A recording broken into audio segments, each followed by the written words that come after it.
Welcome back, everyone. Ready for another deep dive? Absolutely. Always ready to explore the latest financial happenings. Well, we've got a pretty interesting mix today, so buckle up. Oh, lay it on me. What kind of sources are we tackling this time? We've got economic reports, some market analysis, and even a bit of AI news that's shaking things up. AI, huh?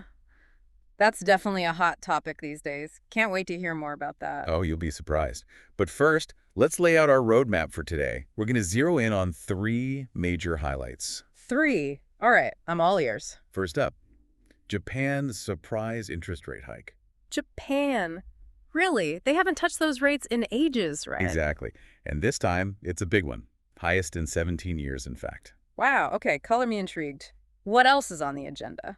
Next, we're looking at the U.S. manufacturing sector bouncing back from a 6-month slump. Interesting. That's been a bit of a roller coaster ride lately, hasn't it? It has. So we'll be digging into what's driving this rebound and what it could mean for all of us. Sounds good. Now, what about that AI surprise you mentioned? Ah, yes. We'll be exploring how a Chinese AI startup is challenging the tech giants. It's a real David and Goliath situation with some fascinating implications for the future of AI. A Chinese startup taking on the big boys. Now that's a story I need to hear. You and me both. So are you ready to jump into these global currents and see where they take us? Absolutely. Let's dive in. All right, let's start with Japan.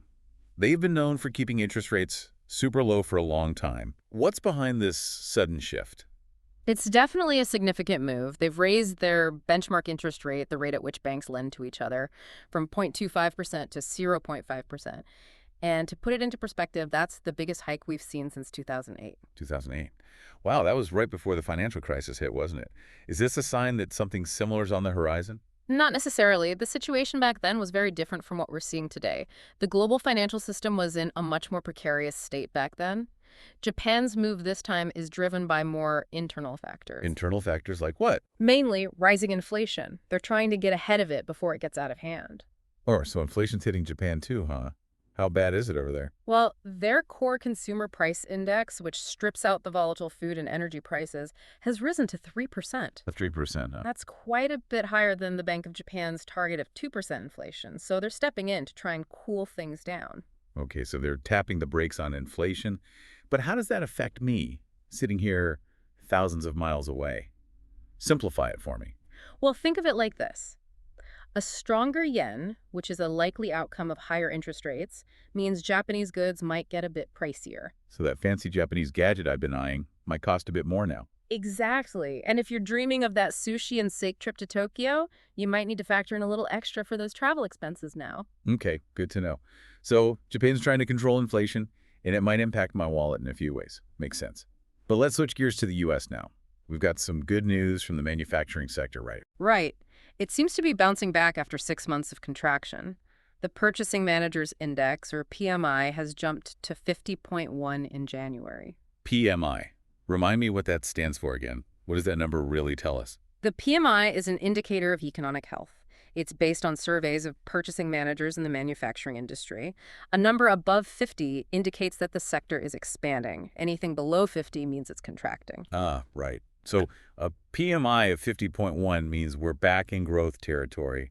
That's good news after that downturn, right? It is. And it could have some positive ripple effects on the economy as a whole. Like what kind of ripple effects? What should our listeners be paying attention to? Well, this rebound could lead to more job opportunities, especially in manufacturing hubs around the country. We might even see wages start to tick up as companies compete for skilled workers. More jobs and potentially higher wages. Now that's music to my ears. But hold on. We've got one more story to unravel, and it involves artificial intelligence. What's the deal with this Chinese startup, Dipsick, that's causing such a buzz? Dipsink's been making waves because they've achieved something quite remarkable. They've developed a high-performing AI model, but at a fraction of the cost of industry giants like Meta. Wait, a small startup is outperforming the big players? How is that even possible? Well, it speaks to their efficiency and a bit of ingenuity. Dipsink managed to train their AI model for a mere $5.58 million. $5.58 million, that's it. Yep. In contrast, it's been reported that Meta spent hundreds of millions on their comparable model. Wow, that's a huge difference. But why should the average person care about this AI competition? How does it affect the real world? This is where things get really interesting. If Dipsink's approach proves to be viable, it could disrupt the entire AI landscape. Imagine a world where developing powerful AI isn't limited to just the tech giants with deep pockets. So more accessible AI for everyone. That sounds promising. But I'm curious to explore the specifics. Let's dig deeper into each of these stories in more detail.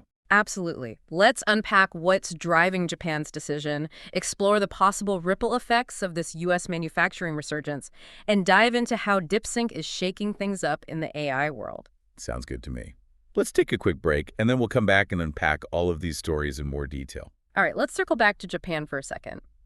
That interest rate hike, it's a pretty big deal considering how long they've kept those rates low. It's like they've had the parking brake on for ages, and now they're finally easing it up a bit. I like that analogy. hmm But why now? What's finally pushing them to hit the gas, so to speak?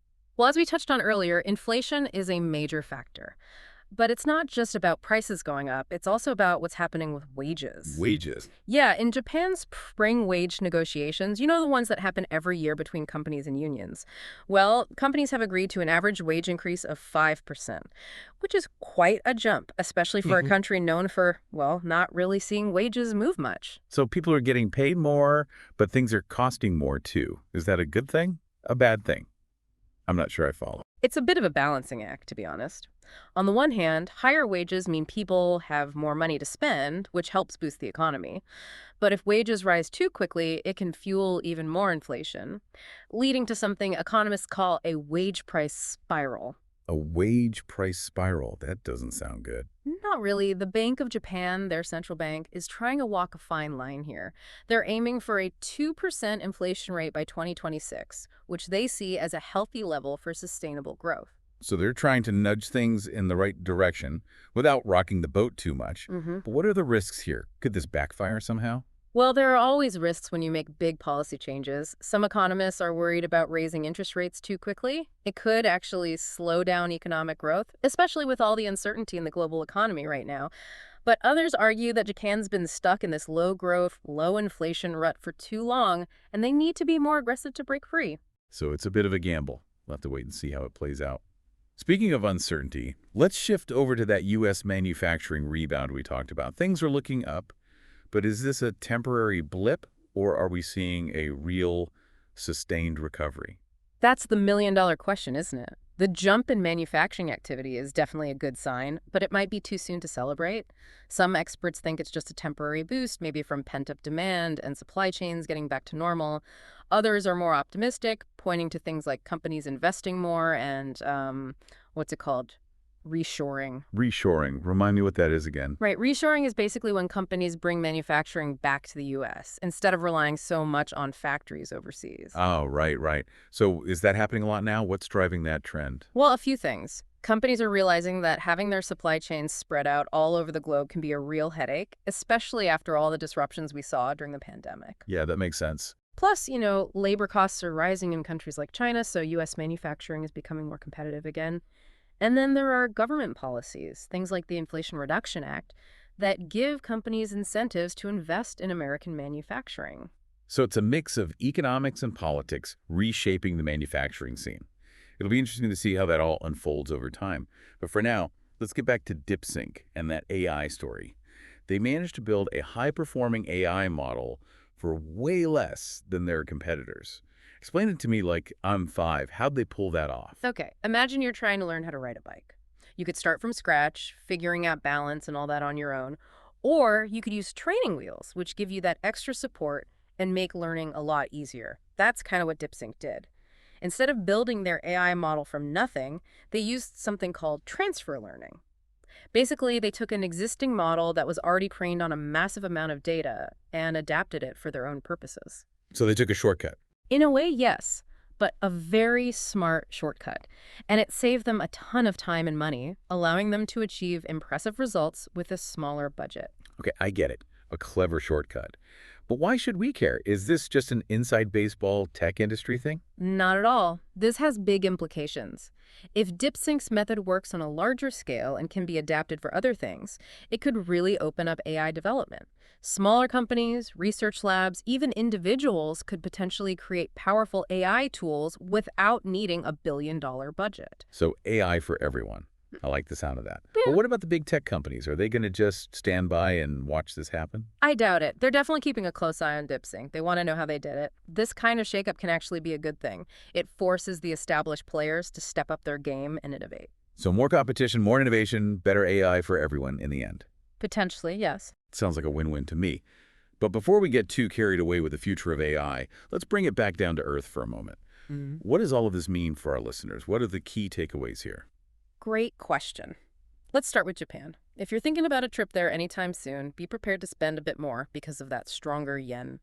And keep an eye on how Japan's policies evolve, since it could have a ripple effect on the global economy as a whole. Got it. Plan accordingly and stay informed. What about the U.S. manufacturing rebound? What should people be watching for there? If you're in manufacturing or a related field, now might be a good time to polish up that resume and explore job opportunities.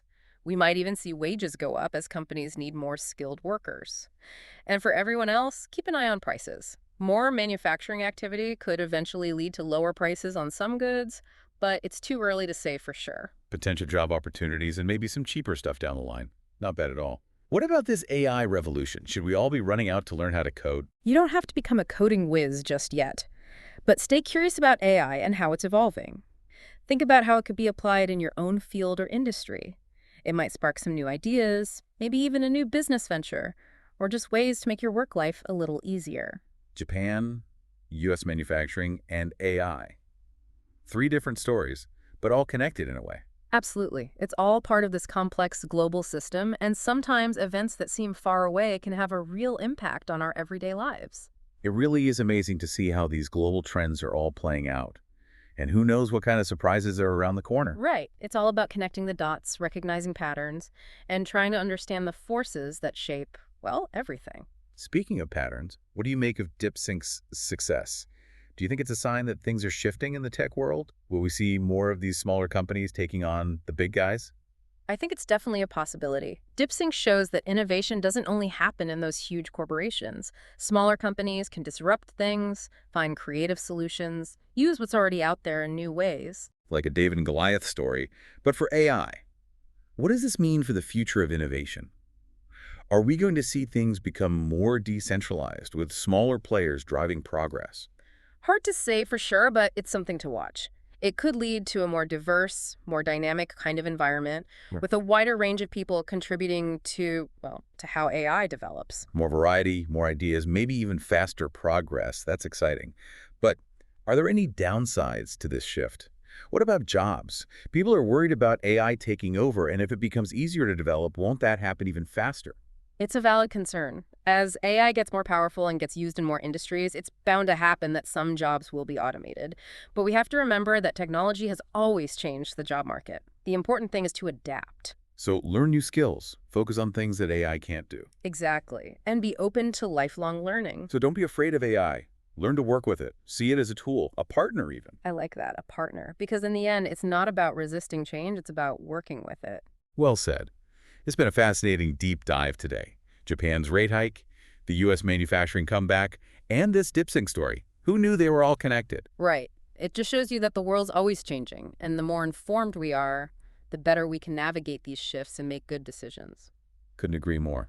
Thanks for joining us, everyone, and until next time, stay curious, stay informed, and stay ahead of the curve.